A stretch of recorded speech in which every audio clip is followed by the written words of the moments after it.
Pastor Fernandez, as well as Pastor Tutman, Mrs. Tutman, and just really everyone.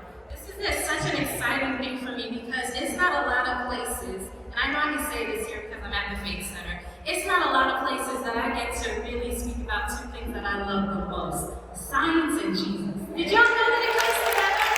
It's just a wonderful thing, and it just really, really warms my heart when I get a chance to do that. And I always kind of smile and just kind of stand in awe when I hear people read the things that I've done. I mean, it's the things that I've done, that is true. But can I just tell you who I really am, if that's okay? I can tell you, I'm someone just like you. A daughter of the King, trying to get all these things right in life, trying to walk in sync and in step with the calling, commission, and command over my life. Even in an esteemed vocation as a board-certified family medicine physician, my role is always clear. I'm simply the promoter of the headliner, and who the real headliner is Jesus. And he always is. And it's always my desire that the light in me shines brighter than the light on me. And I know I can say that in a place like this because I remember visiting the Faith Center when it was in Lauderhill and we were praying for babies to come out of someone's womb. I remember our pastor at that time. I remember at that time even standing in a place like this where it really was faith, where it seemed like an impossible situation became possible, that we're even standing in a building like this.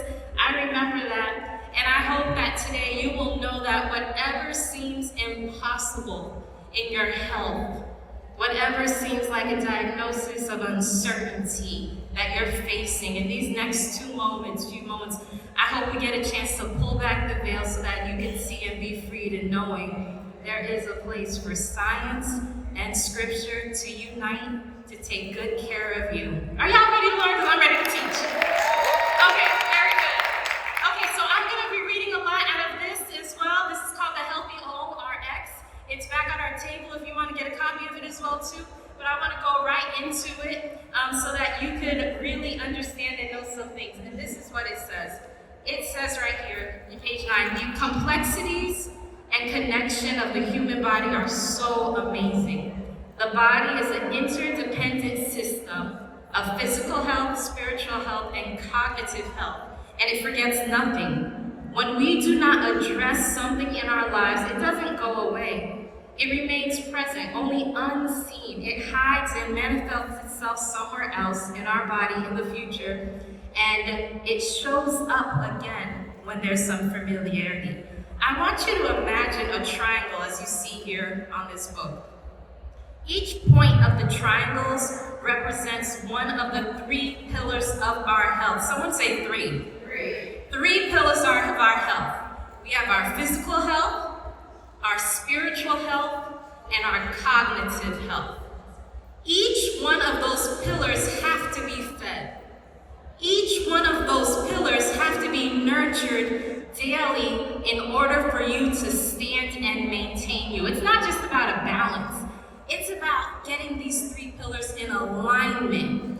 And once we're in alignment, we're also now in alignment with our Creator. We're able to do what it is that we need to do. But far too often, many people, even probably some people in this room, we live lives that are fragmented, disproportionately paying attention to one pillar while neglecting the other pillars. And true, I see some heads nodding. Yes, I love when I see that. Like, yeah, I got that. True well-being is wholeness, and it's only achieved when you're giving equal attention to each one of these pillars. So today we're going to be discussing about the benefits, the long-term benefits of self-care. But before we do anything else, I want to give you permission. Doctors orders permissions to be selfish when it comes to caring for your health. Over the past decade of being a physician in the Tri-County area in this community, what I particularly see amongst women is the tendency to take care of everyone else. And after we take care of everyone else, We give ourselves what's left over in order to take care of ourselves, which is usually not much. So today, you have permission, doctor's orders to be what? I didn't hear you. To be what? To be selfish when it comes to caring for your health. I'm going to go back again and read here on page 27. This is what it says, and I think it's important. Be honest. Oh, wait, not there. All right. I'm not on page 27, that's why. Okay, here it is. Burnout. That's a bad word, isn't it? That's a bad word when it comes to our health. Burnout stems from a lack of intentional measures to care for your mind and ignorance to the obligation that you have to feed your physical, spiritual, and emotional health daily. The need for regular cognitive rest and elimination of toxic patterns and thoughts in your mind. What do I want you to be today, ladies? Okay, perfect. All right. Now, this picture is here for one reason and one reason alone. Studies say if I show you a picture of my family, then you're more than likely to listen to what it is I have to say. So go on and look at them so that you can listen to what I have to say. And I'm not opposed to using the kids in order to get this information to you because I know it's so important. So as you can see, I'm surrounded by testosterone. So I really do enjoy when I get a chance to come here with the ladies. That's our team of 5. The boys call themselves the B-Boys, Balin, Blake, and Braxton, and my husband there, Vic, as well too. All right, so now that you see that, now I know that you have your attention. We're gonna go right first in a couple of things. I'm gonna tell you exactly what we're gonna do.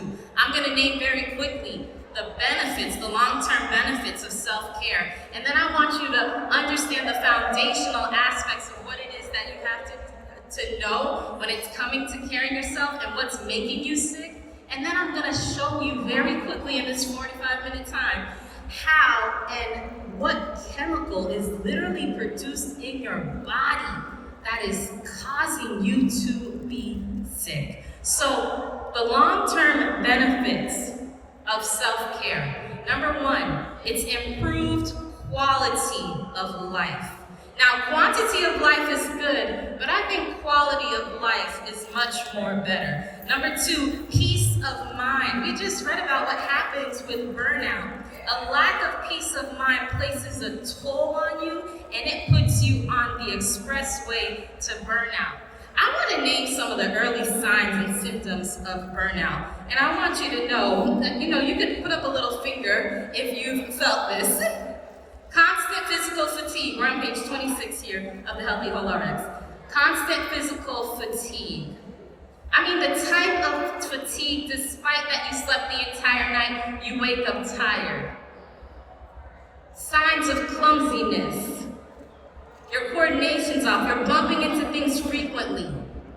Do you have the mental capacity to remember things? And now you think you're going through Alzheimer's or dementia. Does it take you more time to complete written tasks or work? Your home improvement projects that used to be like this, now it's taking you a lot more time to knock them out. Oh, I heard an ooh in that one.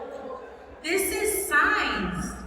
These are the alarms. These are the signs that you're on that pathway to burnout. And what do you have permission to do today, ladies? Selfish. Permission to be selfish. Number 3, generational impact. When it's self-care and you're practicing that.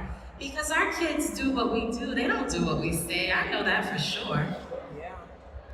Number 4, it maintains wholeness. And number 5, the capacity. You will now have the capacity to complete the commission and command God has placed on your life that only you can do. Because no one else can do it but you. Okay, but first we have to ask the question in all honesty. What is making you sick? The most ancient book of truth, that's our Bible, tells us in Proverbs this, that a cheerful heart is good medicine. But then it continues 5 chapters later and it says this, it gives us a warning. It gives us a warning that says, keep your heart, that will keep your heart from growing sick. This is what it says. You guys know it. It says, above everything, guard your heart. Everything you do comes from it.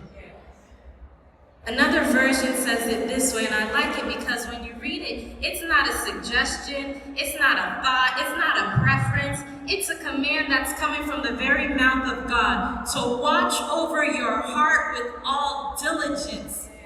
For from it flows the springs of life. Ladies, we're going to be honest here, right? We're taught, many of us have been groomed, and what we saw growing up in our communities is to watch over the hearts of our family, watch over the hearts of our friends, watch over the hearts of our co-workers, and we're neglecting ourselves. You've done it before, you know how it is. You're preparing food for everyone else. You made sure everyone sat down and eat, but you still didn't eat. My mom, this happens to me, and every time I have to catch myself with this, you're at the breakfast table, making sure the kids are eating, preparing their lunches for school. You're just popping cheese balls in your mouth so that you can keep on going and having the stamina to go through. You're making appointments. You're making dental appointments, and you're making doctor's appointments for mom, for dad, for brother, for sister, for even boyfriend. I don't even know how boyfriend got into this, but even boyfriend gets a dental appointment and a medical appointment. But you didn't make one for yourself.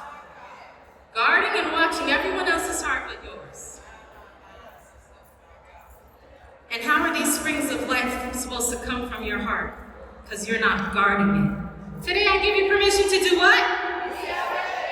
To be selfish. I give you permission to guard your heart with all diligence, because we need those springs of life to come out from you. Look at what it says in the Healthy Whole RX again. This is what it says. It says our physical health oftentimes mistakenly carries the load, the heavy lifting, for us to define and to decide whether or not we are healthy. And that just isn't the case, because remember, our health comes down to three parts. Our physical, our spiritual, our emotional. All three of those are connected. And just like a diamond, if you put a strain on one side, you're going to feel it in the other sides. And this is how it comes. So let's look at our physical health. Stress, anxiety, negative emotions can have a direct impact on your physical health, leading to conditions like high blood pressure, heart disease, weakened immune system. By guarding your heart and fostering positive emotions contributes to your health, physical health overall, spiritual health.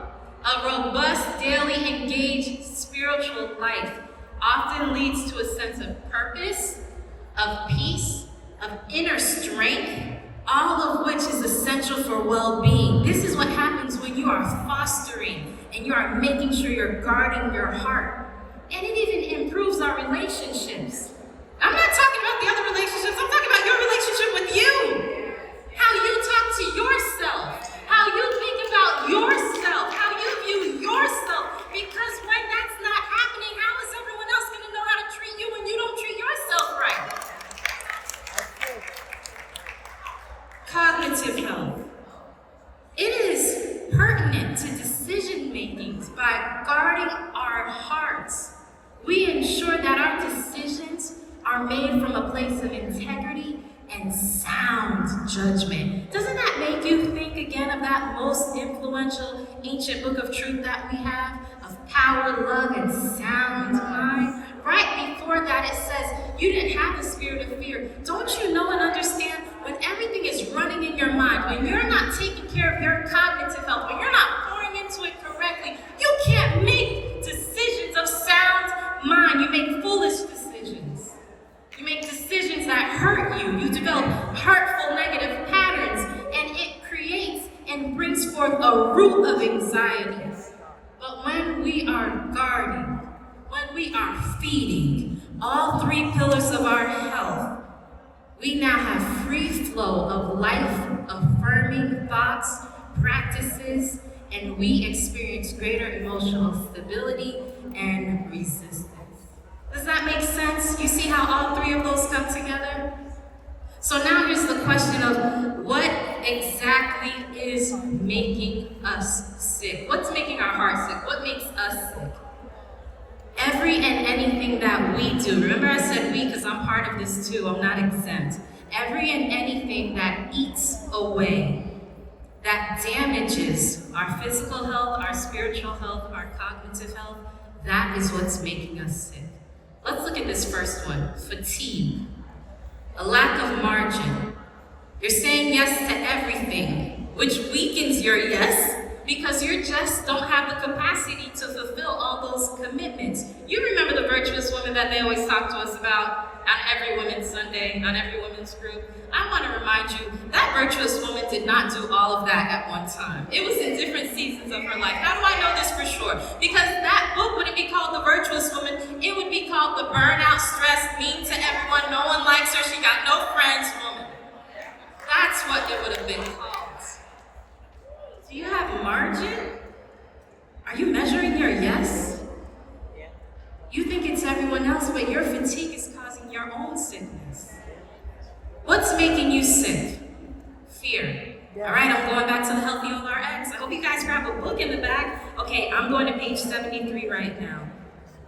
Our emotions make up who we are. They tell us the story of our lives, and we as individuals must decide what story our mind is telling us.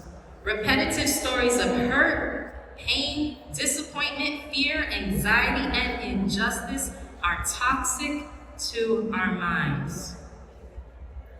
We're aging, and a lot of times we fear the unknown. And as that pertains to our health, it's very easy. All you have to do is make the unknown known.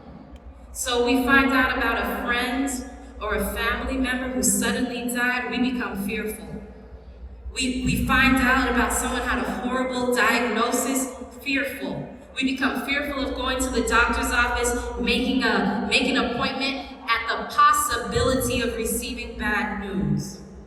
We're told and we believe that ignorance is bliss, but that's completely contrary to what our ancient, most influential book of truth tells us, that our people perish because of a lack of knowledge. And I have to tell you, ladies, particularly in our community, and I'm not talking about the Black community or the Haitian community or Jamaican community, I'm talking about the Christian community. What we tend to do is spiritual bypass. What does that mean? Spiritual bypass is that we're trying to pray something away. We're trying to tithe something away. We're trying to fast something away. And we'll do all those things before we just stand strong, flat-footed, choose a physician that hears us, that knows us, that aligns with our spiritual beliefs, walk into that doctor's office, make that appointment, pay for the appointment, invest in yourself so that you can know exactly what's going on in your body so you do not have to live in fear like this anymore. You see how the spiritual and the science just comes together? It makes sense. We can't spiritual bypass anymore. I'm not saying prayer doesn't have its part. I'm not telling you not to tithe or any of that. But I am telling you that you might be making this a lot harder than what it needs to be because you're fearful. What's making us sick? Rehearsing pain. Ladies, we're created, we are wired innately. We nurture. That's why the babies come to us. We just nurture. But a lot of times what we're rehearsing in our minds and caressing in our minds are wrongs, our resentments, and agonies. Things that happened 5 years ago, things that happened 25 years ago. You remember when that happened and you know what he said to me, and then I told her, you know I'm not going to have anything to do with it. That person's already dead and you're still rehearsing that. Look at what it says. Now this is a question I have for you. I'm going to page 23 and I want everyone to be honest. I just want you to think, in the last 24 hours, what was your mind rehearsing the most? If it was inundated with thoughts of past hurts and disappointments, broken relationships, unwanted negative outcomes, then your mind is over-processing negative thoughts, and this alone is draining you.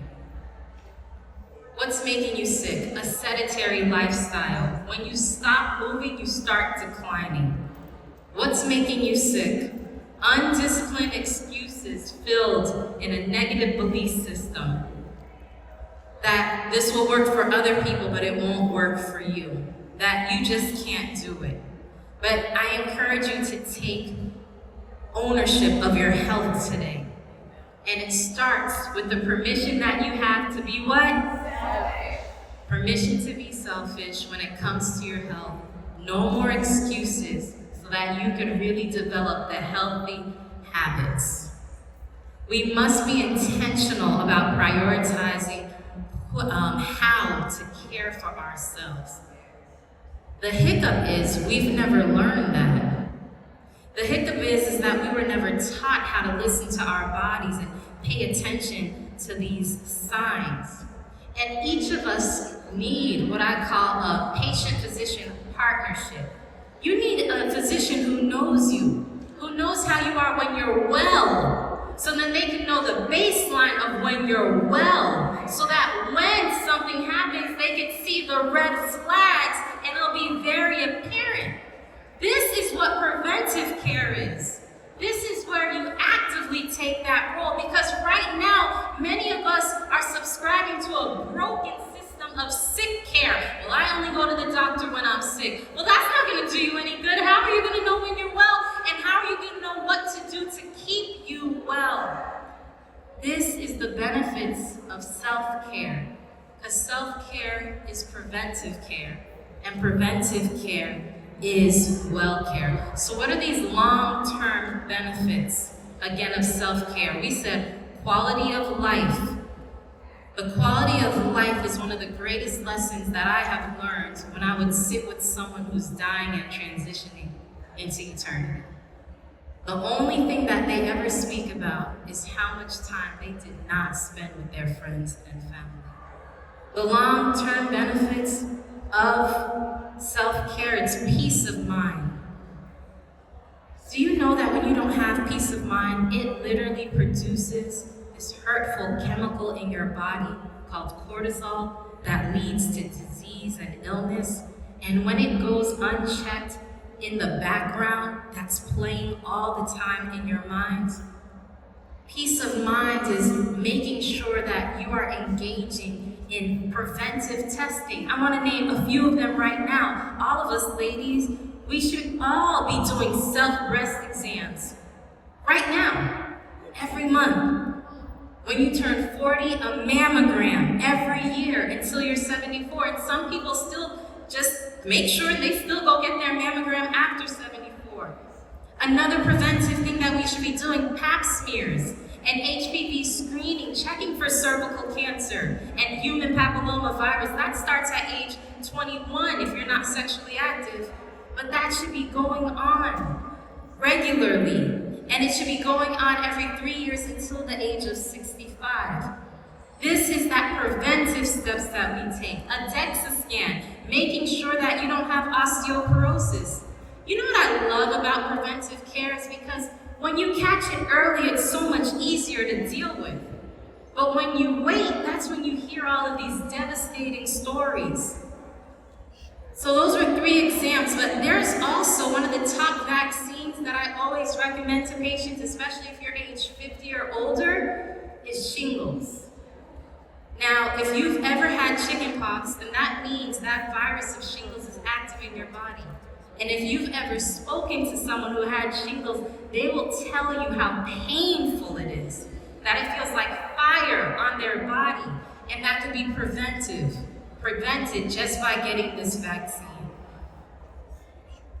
The benefits of self-care, we said it's legacy, it's generational, and all it takes is one person to do what they need to do, to be selfish when it comes to caring for their health. And now your entire family sees you. Will you be the one in your family that will change it around, that will teach everyone else the importance of taking care of themselves? This is one of the things that's most important for us to do.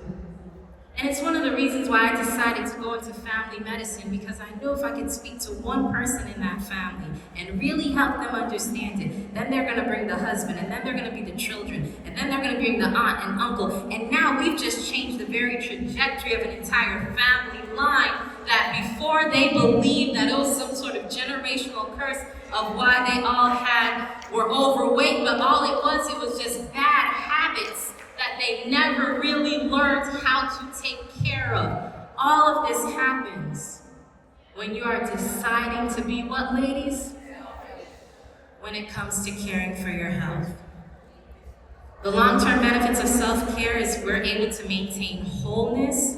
You remember that triangle, our physical health, our spiritual health, our emotional health? When we're able to maintain that wholeness there, because now we're actively addressing all of them. And then, like we said, it's that capacity to complete the commission and command that God has on your life. You know, we were created with this built-in alarm system.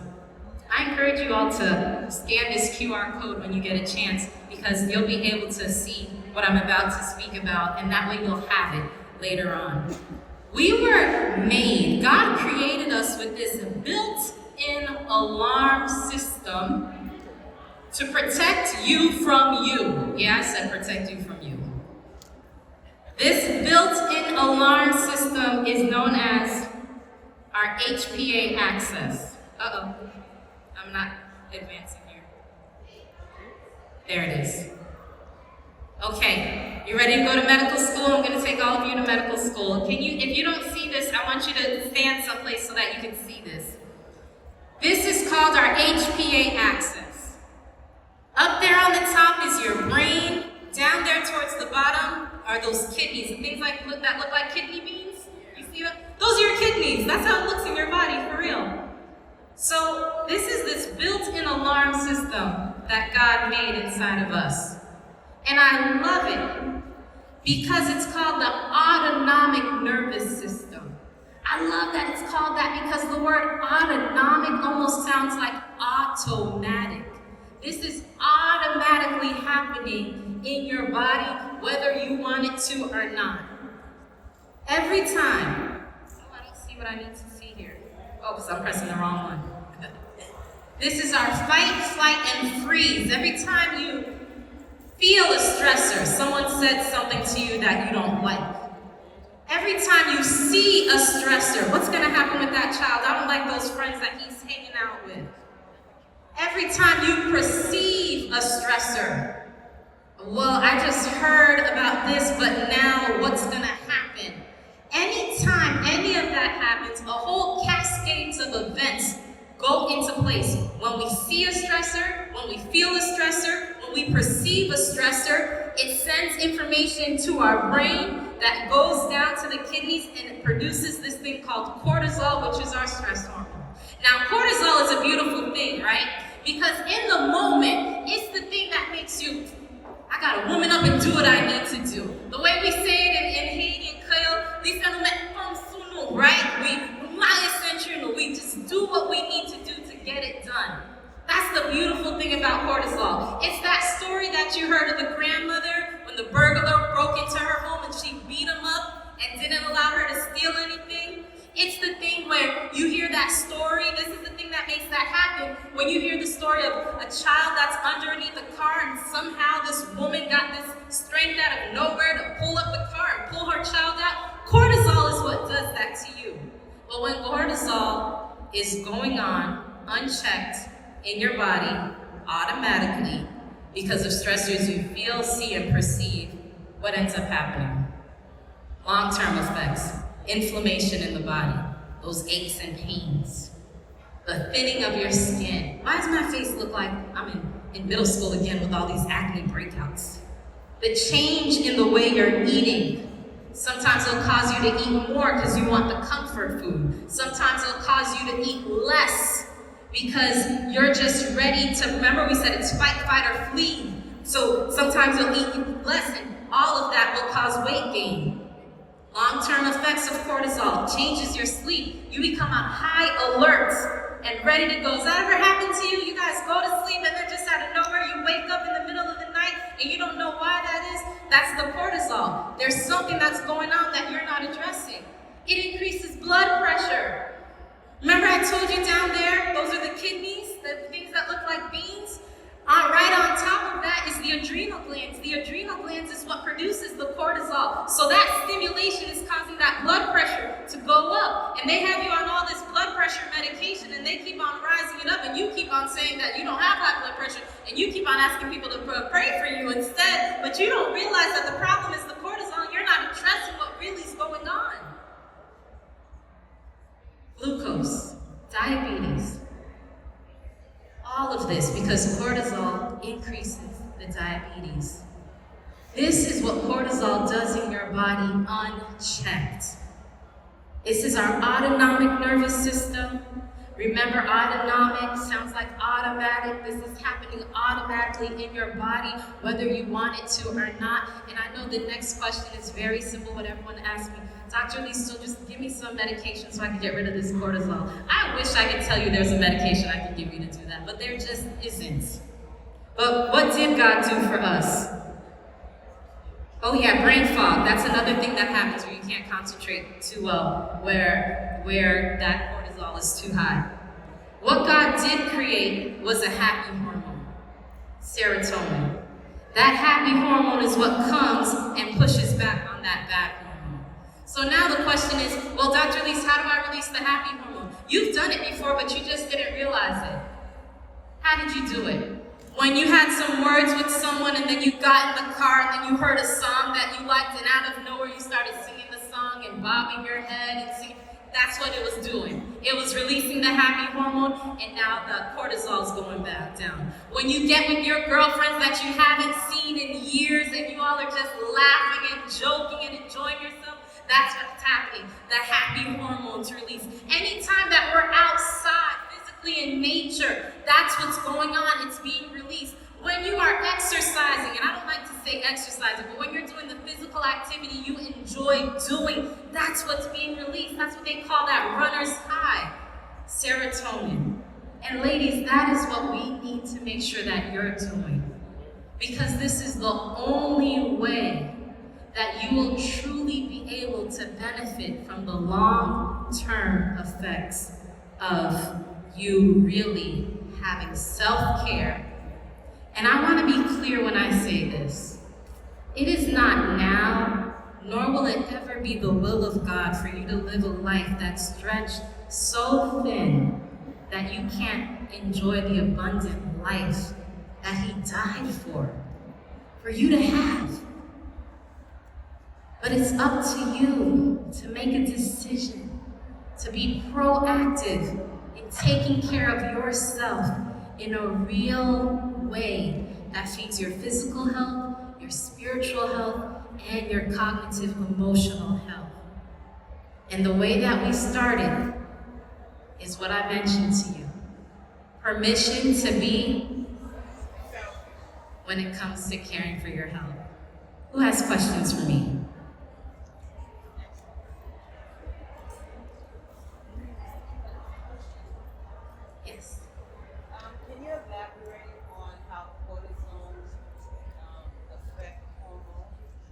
How cortisol affects hormones? Definitely. So one of the things that we do, cortisol, everything in our body should be in balance. Whenever cortisol is too high, you may even find this to be so. When you're stressed, your menstrual cycle will go off. A lot of our menstrual cycle and timing has to do with that hormonal balance. It throws everything out of whack because it places your body in a state of fear and fight and ready to go. So anytime, and that's why it's so much deeper than just taking a bunch of medications. It's really finding out the root of the problem. And a lot of times the root of the problem, it's a stressor that you're not addressing. It could be something physically, it could be a bad relationship, it could be something that you still feel guilty about in the past, it could be what we call toxic environments. Any one of those things are things that causes stressors in your body, and automatically, because this is the autonomic nervous system, automatically that's being produced, and it throws everything off in your body. Any other questions?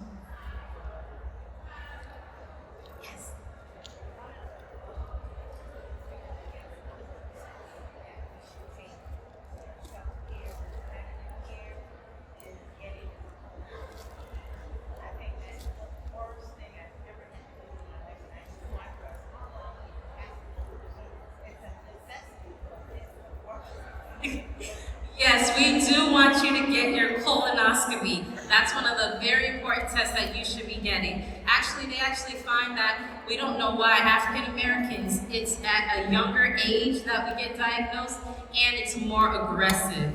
They usually have your colonoscopy going until about 74, and based on what they find, it's whether or not you have to repeat it every 3 years or every 5 years. Now, this is something that's very important as well, too. Colonoscopy is one of those tests that is not just preventive, but it's treatment as well, too. So let me talk about, does everyone know what a colonoscopy is? I'll tell you what the colonoscopy is. This is the test that they do where you actually go into the hospital or a surgical center. They take a camera, and then through your rectum, your backside, they look at every twist and turn of your colon. And anything that looks like it shouldn't be there, they often call it a polyp, but they don't just leave it there. Right there in the test, they take it out. And that's why it's one of those tests that are so important to do. It's one of what's called our gold standard test, but I know you don't like it, but I need you to do it.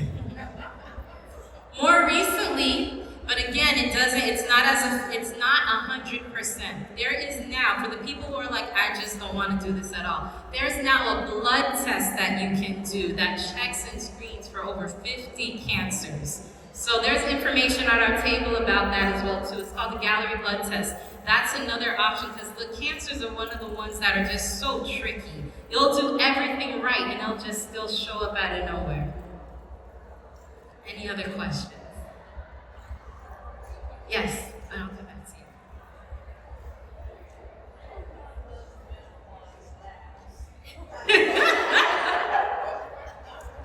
That is a good question.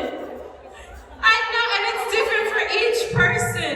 There's people who go through menopause, and I know it feels like a disease and illness, but it's not. There's people who don't have any symptoms whatsoever. And there's people, you see, I have some people say to me, I didn't feel anything, I was fine.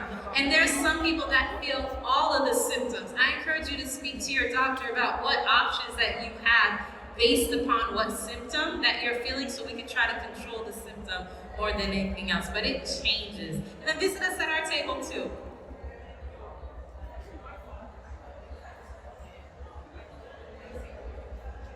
Absolutely.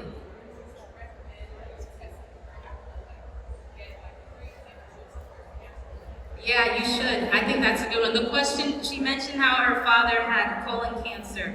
Particularly from that, based on the age of when he was diagnosed, you should get your test 10 years before of the colonoscopy. And letting your doctor know that definitely that's part of it. And you don't become obsessive over it, of course, but you want to be proactive in making sure. Anything, I call this above, over, and under. Anything that affects your parents, your siblings, or your children increases your risk. So if your parents, siblings, or children had cancer, heart disease, if they've had diabetes, high blood pressure, those are the increased risk, or we call the genetic factors that also increase your risk for having them. Yes? You don't remember going through menopause? We want her grace. Yeah.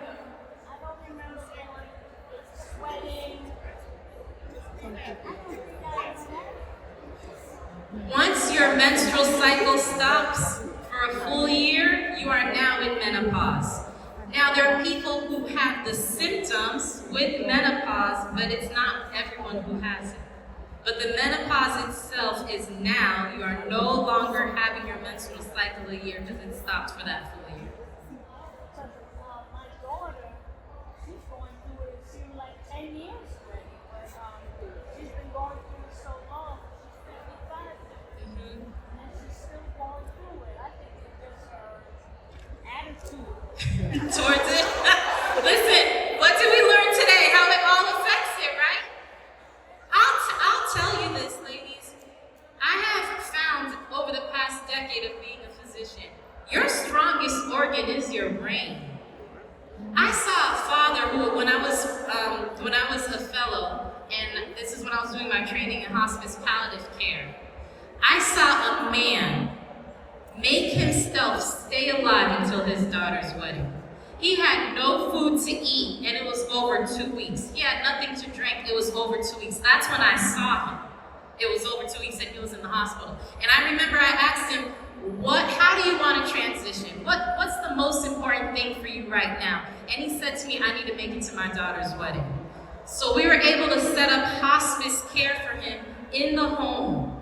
And it was a week later, his daughter had her wedding right there in the home. And he was alive. And the day after her wedding, he passed away. Our strongest organ in our body is our mind. And that's why it's so important. And you see that in scripture, right? You see how many times, and even what we've discussed here, that triangle, how all three of them play a role and they affect us. Any other questions? Yes.